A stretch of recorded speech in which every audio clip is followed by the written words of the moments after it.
Joe Biden se retire de la course à la présidentielle américaine et choisit Kamala Harris comme sa remplaçante en tant que candidate des démocrates. Sera-t-elle capable de faire le poids face à Donald Trump, candidat républicain? Nous en parlons dans cette édition. Mesdames, Messieurs, l'After News avec notre invité, c'est tout de suite. Dr Cole François, notre consultant permanent, est avec nous sur ce plateau. Dr Cole, bonsoir.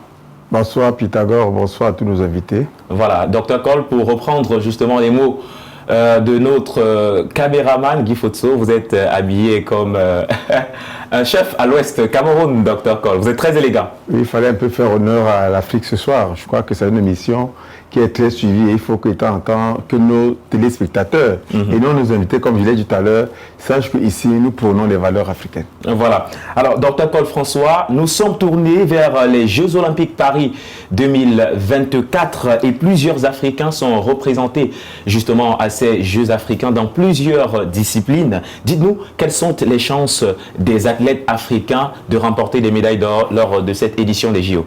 Non, mais nous savons déjà que les courses de fond généralement sont consacrées aux athlètes éthiopiens et kenyans. Donc, nul doute que quand on va lancer les 1000, les 5000 mètres, ce sont nos confrères panafricains de l'Éthiopie ou du Kenya qui vont, n'est-ce pas, à engranger les médailles. Mais à côté de cela, nous avons quand même remarqué que l'Afrique, c'est presque 53 délégations. Oui. Et elles sont fortement représentées. Je peux partir là, parler de l'Égypte, parler de l'Afrique du Sud, du Nigeria et j'en passe, qui à elles, presque ces quatre, n'est-ce pas, pays, cumulent à eux seuls plus de 5000 athlètes. Donc nous pensons que les Jeux Olympiques de Paris étant une capitale d'un pays qui a beaucoup d'acquaintance avec les Africains, il n'y a pas trop de problèmes d'acclimatation parce que c'est le pays par lequel beaucoup d'Africains passent, même quand ils veulent s'expatrier à l'Europe ou aux États-Unis ou en Asie. Donc nous pensons qu'ils vont faire mieux que les Jeux Olympiques, je crois, de Londres, de la fois dernière, Donc, le Nigeria nous représente en football féminin. Nous avons le Soudan qui nous représente, je crois, au basket. Et je crois que c'est la première fois, c'était, n'est-ce pas, de l'inédit. Donc, les Africains peuvent faire des grandes choses, surtout dans les compétitions telles que l'athlétisme. Oui. Nous avons quand même des grands représentants. Et nous avons quand même, dans ça, le Camerounais, et c'est, n'est-ce pas, ce natif du sud-est Cameroun qui a prouvé qu'il était capable d'inscrire son nom, n'est-ce pas, dans les arcanes de cette organisation. Voilà. Nous pensons que les Africains ont la capacité, surtout s'ils acceptent leur état. Parce que souvent, on a l'impression que les gars sont complexés. Quand ils arrivent dans ces pays-là, certains sont un peu éberlués, sont un peu étonnés, sont épatés. Et le temps de s'accoutumer, n'est-ce pas, de l'environnement dans lequel se trouve, la compétition a commencé, les médailles sont perdues et ils rentrent perdus. Alors qu'ils ont la capacité, n'est-ce pas, qui pouvait imaginer qu'en 2004, Bango pouvait faire, n'est-ce pas, la médaille d'or? Qui pouvait imaginer qu'elle devait doubler cela en 2008? Encore que, si nous partons voir, on a presque 6 Camerounais qui ont compétit pour le compte de la France. Et je crois que c'est l'un des pays qui offre le plus d'athlètes hors, n'est-ce pas, de sa nation. Donc les Africains ont des capacités. Beaucoup vont compétir malheureusement pour les pays étrangers. Mais nous pensons que pour ceux qui ont désiré compétir pour le compte de leur nation, on est sûr, n'est-ce pas, de s'attendre à quelques médailles quand même d'or. Voilà. En tout cas, bonne chance aux athlètes africains.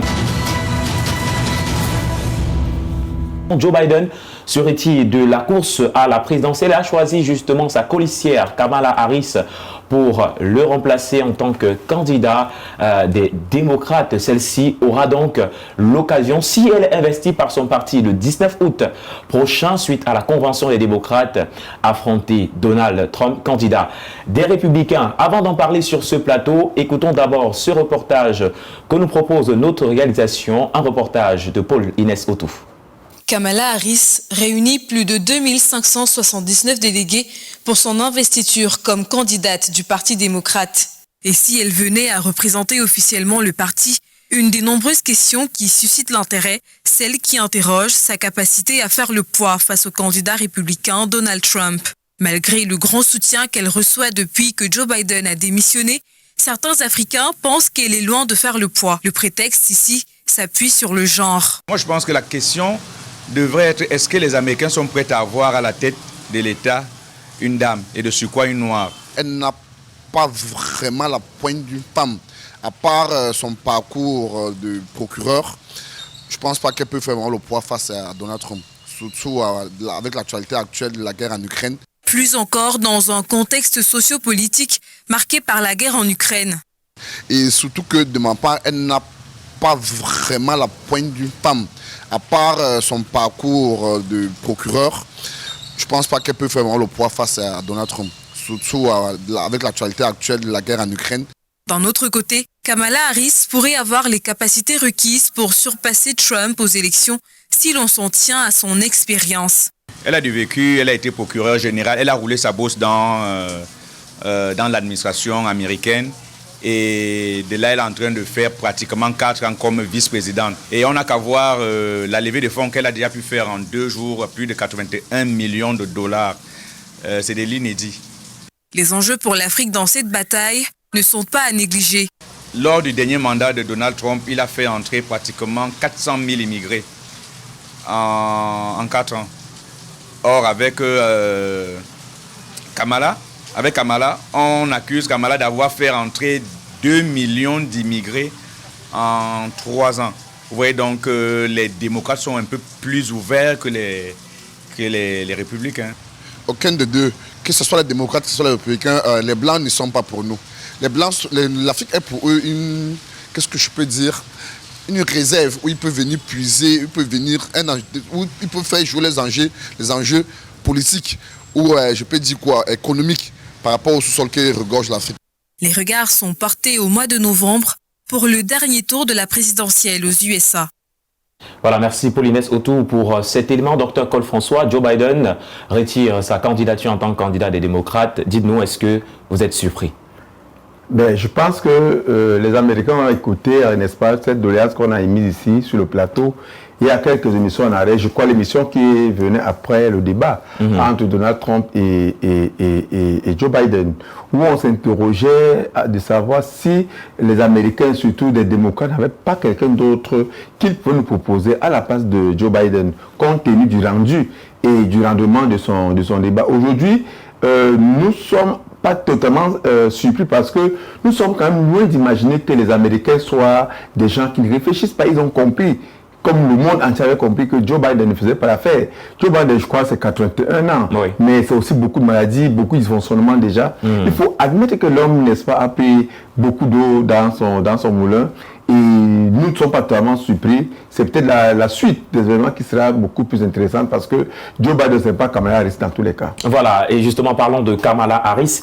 Selon vous, Dr Cole François, est-ce que Kamala Harris serait le choix idéal pour les démocrates dans cette élection, bien sûr? Oui, je vais dire que oui et non. Oui, parce que compte tenu du temps, nous sommes à moins de 100 jours. Oui. Peut-être 100 ou 99 jours, n'est-ce pas, des élections présidentielles qui devraient avoir, je pense, le 5 novembre 2024. Recommencer par les primaires pour dénicher l'oiseau rare au sein des démocrates serait très difficile. C'était plus facile de prendre celle qui était dans la coulissière et ça répond un peu à l'exigence de la hiérarchie des choix. Oui. Pour avoir choisi quelqu'un pour être vice-président, ça veut dire que quoi? Dans le cas où le président venait à ne plus être capable à exercer le pouvoir, c'est le vice-président qui prend la place. Donc si aujourd'hui le président ne peut plus assumer les responsabilités du président, il est fort probable, il était normal que ce soit le vice-président qui prenne la place. Mais je pense que si ce problème s'était posé il y a 3 à 6 mois en arrière, les démocrates auraient réfléchi autrement. Tout simplement parce que le règne de Kamala Harris en tant que vice-président des États-Unis a été quand même un peu piètre que celui de, si je parle au cas peut-être de Condoleezza Rice, les Colin Powell, qui ont réagi les États-Unis au moment où les démocrates à l'époque, ou bien même les républicains étaient au pouvoir, mais qui avaient une emprise assez forte dans le monde. Si vous regardez par exemple le cas de la guerre nucléaire, vous n'allez pas entendre beaucoup de déclarations de Kamala Harris là-dessus. On a l'impression qu'elle était totalement engouffrée sous l'ombre de Joe Biden, qui se battait comme il pouvait. Donc, le choix de Kamala Harris, sur le plan stratégique, peut être questionnable, mais sur le plan, n'est-ce pas, des délais, du respect, n'est-ce pas, de la norme des choix, on ne peut pas, n'est-ce pas, porter des critiques là-dessus. Mais sinon, Dr Cole François, vous estimez que si peut-être Joe Biden s'était retiré 6 mois plus tôt, un autre candidat pourrait être, ou alors devait être favorable pour représenter les démocrates. Si je m'appuie uniquement même sur le point de vue de Barack Obama, c'est-à-dire qu'aujourd'hui, ce vendredi, que Barack Obama a apporté tout son soutien à Kamala Harris, mais n'oublions pas que ce même Barack Obama, après la démission, enfin, après le retrait de Joe Biden, a dit qu'ils avançaient sans savoir où ils allaient. C'est ce qu'on appelle sur la pédagogie naviguer à vue. Donc, mais il disait que les prochains jours vont pouvoir, n'est-ce pas, apporter des éclaircies. Je pense que contre mauvaise fortune, bon, qu'elle n'avait pas de choix. Puisque dans tous les cas, qui est-ce qu'on peut aller prendre? Kamala Harris elle-même. C'est aujourd'hui que beaucoup de gens vont mettre, n'est-ce pas, le don sur son visage. C'est aujourd'hui que les gens vont essayer de comprendre qui est-ce qu'elle est réellement. Très peu de gens savent qu'elle a presque 4 nationalités. Je dis 3. C'est-à-dire que 2 américaines et une asiatique et une asiatique de par sa mère et une africaine de par son père. Beaucoup ne savent même pas qui elle est. Elle n'a pas de fait d'âme. Donc, on n'avait pas de choix. C'est pour ça que vous voulez voir, le reportage l'a dit. On est obligé aujourd'hui de faire feu de tout bois. Je crois que les donateurs, les petits donateurs qu'on appelle chez eux, ont collecté jusqu'à ce matin, c'était à 88 millions de dollars. Et les grands donateurs ont promis 100 millions de dollars. Mais ça ne suffit pas. Les élections aux États-Unis, ce n'est pas seulement l'agir financier. Il y a bien plus que cela. Alors, Dr Cole François, on va directement entrer dans ces élections, puisque Kamala Harris, si elle a investi, justement, puisqu'il y a encore la question demeure, on le saura au soir du 19 août, date de la convention des démocrates. Si elle a donc investi, elle affrontera le candidat républicain Donald Trump. Quand vous regardez le riche parcours administratif de Kamala Harris et vous regardez la personne en face, Donald Trump, Dr Cole François, est-ce qu'elle peut faire le poids? Est-ce qu'elle peut faire l'affaire? Bon, je vais d'abord m'appuyer sur les sondages qui sont faits par Ipsos, par les grands journaux américains comme Washington Post, qui jusqu'ici créditent toujours, je vais dire, Donald Trump, n'est-ce pas, de quelques points d'avance sur Kamala Harris, ou bien que ce soit M. Joe Biden, il y a encore quelques temps en arrière. Lui, il faut dire que sur le plan administratif, Kamala Harris a été l'une des plus grandes procureurs des États-Unis. Elle a occupé ce poste 2 fois dans 2 États différents, dans un même État, mais 2 fois à 2 postes différents. Elle a été sénateur, n'est-ce pas? Oui. Mais je veux dire que Donald Trump est un personnage atypique. Et si vous voyez la rapidité avec laquelle les délégués, n'est-ce pas, républicains ont eu à le porter à la tête de leur, enfin, comme figure de proue de ces élections, c'est pas quelque chose de négligeable. On ne peut quand même pas imaginer que de tous ces républicains qu'on connaît, que tous n'aient pas la vision politique, stratégique, économique ou même financière pour se proposer à remettre, n'est-ce pas, l'Amérique entre les mains de Donald Trump. Nous pensons que Kamala Harris peut faire le poids, mais ce serait difficile. C'est vrai, j'ai écouté cette première déclaration. Elle veut s'aligner un peu derrière les propos de Donald Trump, parce que de Joe Biden. Elle se revendique un peu plus de Joe Biden au point où on a l'impression qu'elle se répète, c'est-à-dire qu'elle répète le discours de Joe Biden. Or, il est aussi temps que Kamala Harris essaye de se donner une image dès maintenant, qu'elle annonce des couleurs. Mais il y a un risque. Est-ce que les couleurs qu'elle peut être tentée d'annoncer peuvent corroborer, parce qu'en réalité, les gens étaient beaucoup plus pour soutenir Joe Biden, même si on lui projetait un ensemble de choses. Maintenant, si Kamala Harris vient et qu'elle a envie de s'affirmer, de montrer de quoi elle est capable, est-ce qu'on est sûr de répondant que les Américains vont avoir, surtout les Américains, n'est-ce pas, du côté du Parti démocrate? Donc c'est un peu difficile, n'est-ce pas, d'en discuter, mais je pense que quand on analyse les faits, quand on a les faits d'âme, Donald Trump est un dur appui. Je vous dis, l'Amérique a passé un règne beaucoup plus calme lors du passage de Donald Trump en tant que président des Républicains que ce que Joe Biden a apporté. Beaucoup de frasques, beaucoup de ratés, beaucoup de critiques sur le plan mondial. Regardez même la guerre en Ukraine. Est-ce que vous pensez que, Dr Cole François, sans vouloir vous couper, est-ce que vous pensez que Kamala Harris peut aller dans la suite ou alors dans la logique de Joe Biden? On sait que le mandat de Joe Biden a été couronné par beaucoup de guerres, etc. Kamala Harris pourrait-elle aller dans cette même logique? Oui, quand de toute évidence, quand on écoute son discours, jusqu'ici, elle ne montre pas encore les intentions qu'elle aurait de dire autre chose, de faire autre chose.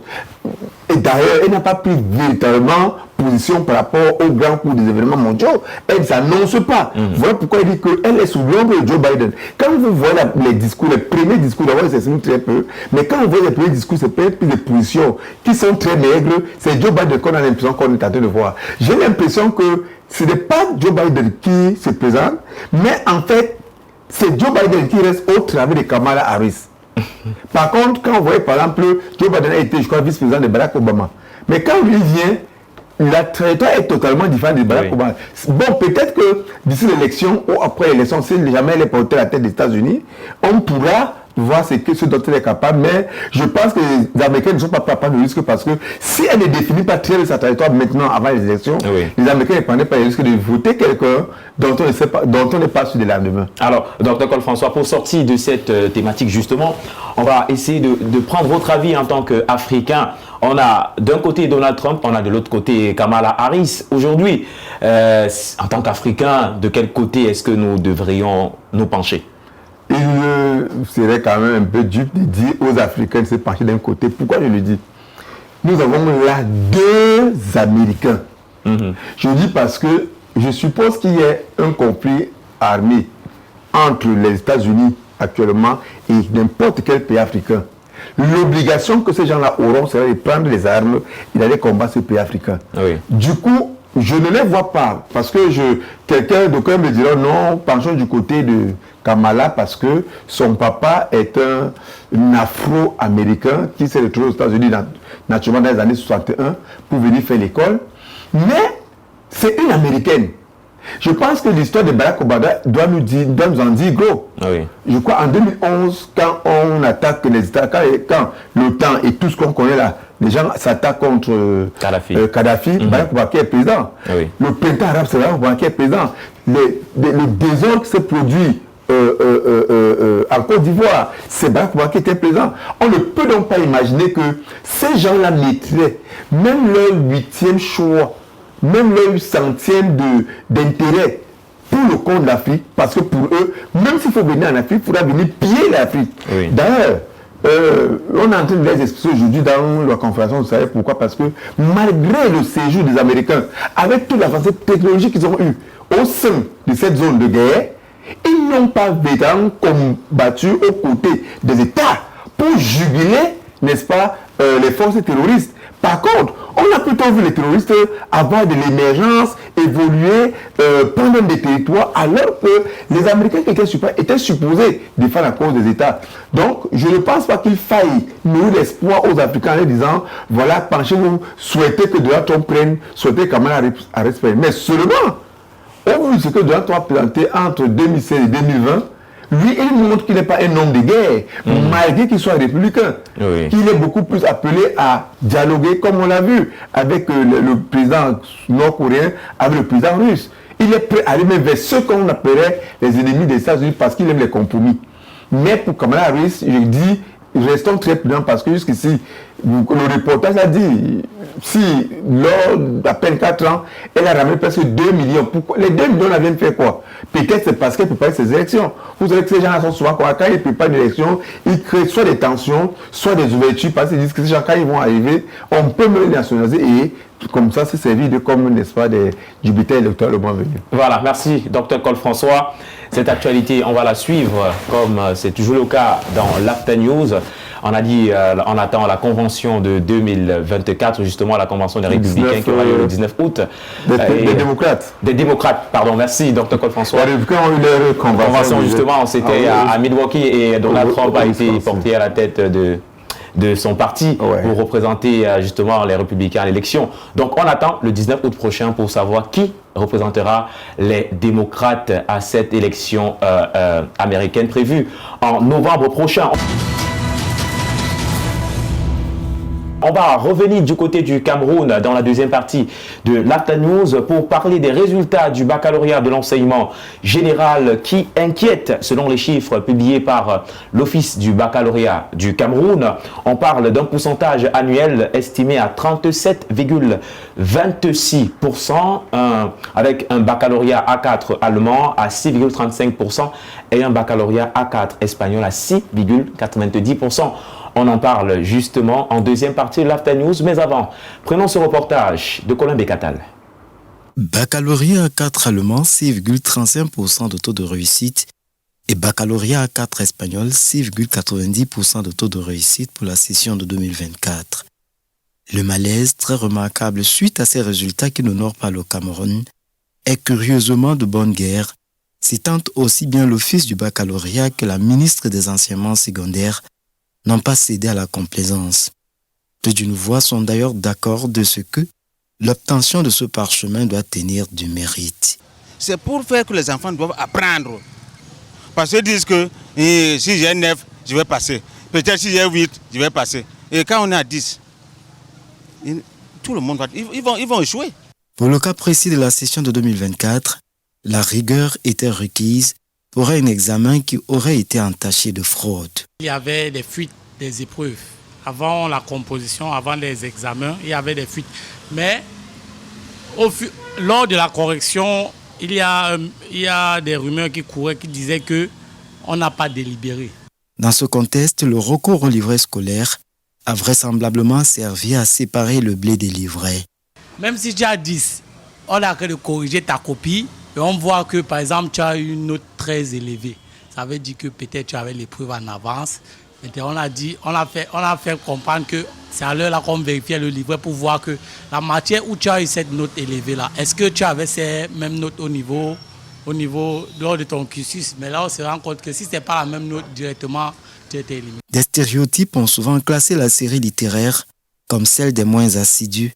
Si cela n'était qu'un préjugé, les résultats pires dans celle-ci que ceux des autres de l'enseignement général, quoique moins bonnes cette année, requièrent des assises pour sa révalorisation. Que fait-on aujourd'hui des œuvres au programme, autrefois indispensables pour les littéraires? Doit-on blâmer les enseignants qui, pour la réclamation de leurs droits, doivent-ils aussi l'avouer, sacrifier la formation des élèves sur l'autel des revendications? Et pourtant, pour d'autres, le problème est ailleurs. Il s'agit simplement d'une jeunesse inconsciente qui a relégué au second plan la valeur des études. Les enfants même qui sont là, ils sont au bar, ils fument la cigarette, ils suivent les femmes, ils vont aller à l'école. Ils ne peuvent pas aller à l'école. Il n'y a pas de suivi. Une marge de libertinage avec l'onction de certains parents, malheureusement. Même les parents ne suivent pas. Ils sont laissés à eux-mêmes. C'est pourquoi le Cameroun est foutu. Pour la communauté éducative, le taureau est ainsi pris par les cornes dans l'espoir que les échecs d'aujourd'hui vont servir pour les succès de demain.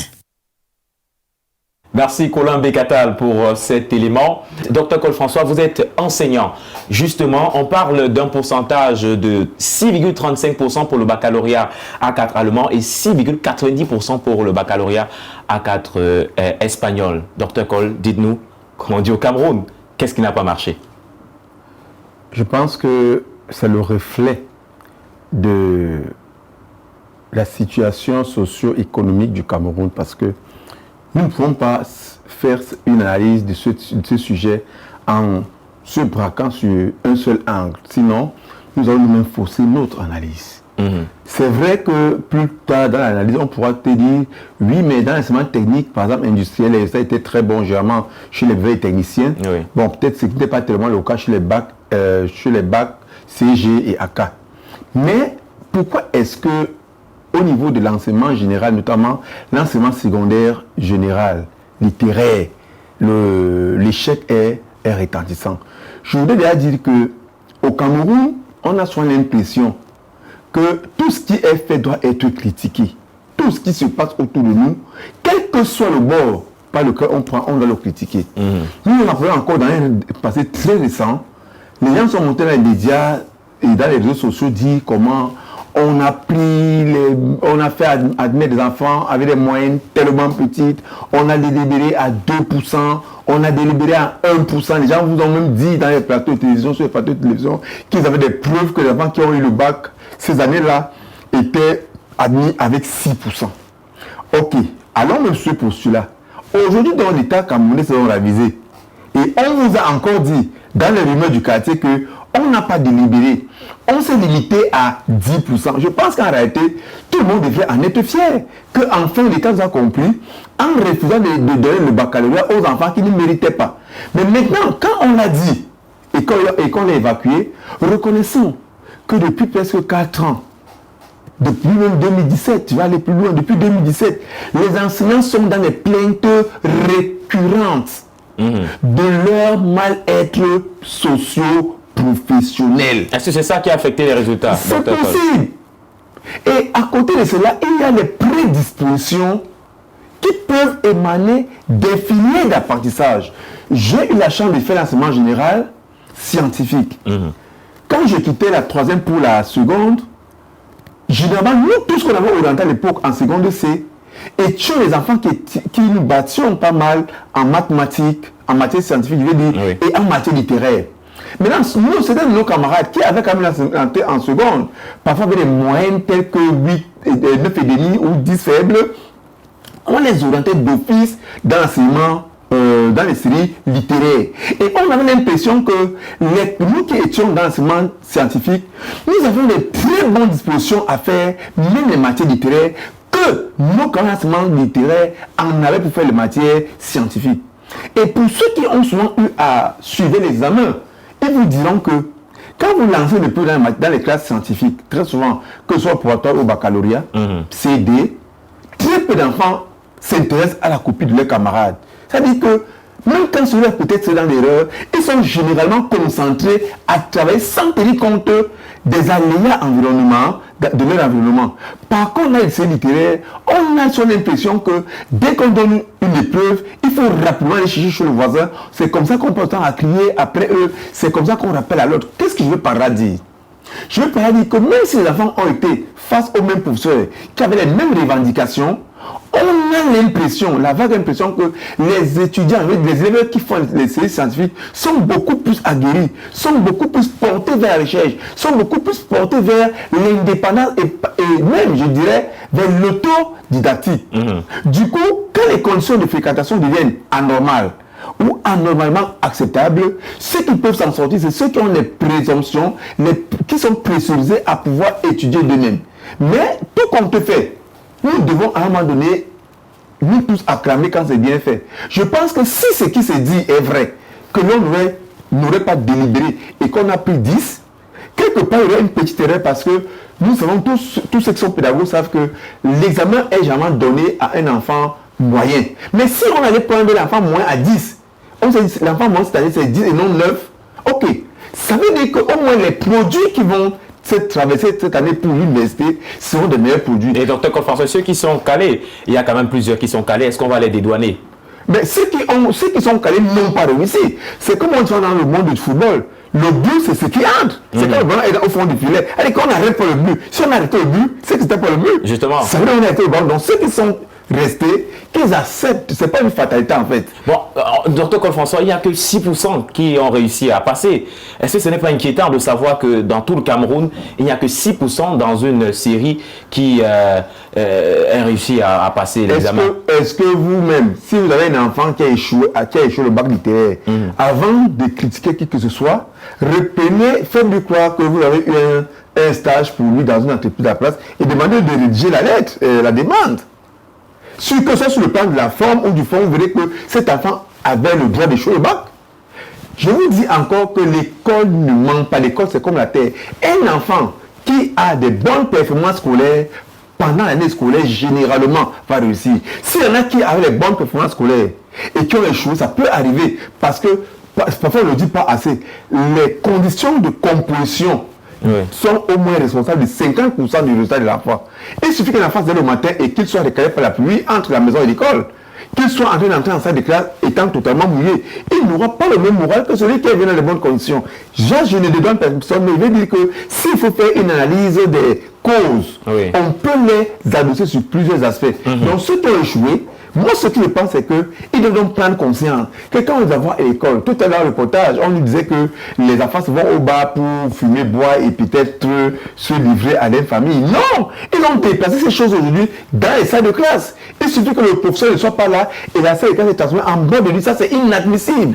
Voilà, docteur Kolfansoy, vous êtes enseignant, on comprend bien sûr tout l'acharnement que vous avez quand vous parlez de ce sujet, mais malheureusement le temps ne nous permet pas de continuer. On aura peut-être à l'avenir l'occasion de revenir sur cette thématique-là, d'autant plus que le résultat du probatoire de l'enseignement général s'annonce dans quelques jours au Cameroun. Alors, mesdames, messieurs, merci d'avoir regardé une fois de plus cette édition de l'After News. Docteur Kolfansoy, merci d'être passé sur ce plateau une fois de plus. Merci Pythagore et merci à nos téléspectateurs. Voilà, mesdames, messieurs, on se donne rendez-vous vendredi prochain sur les antennes de Global LTV pour un autre rendez-vous de l'After News. D'ici là, portez-vous bien. Bye bye.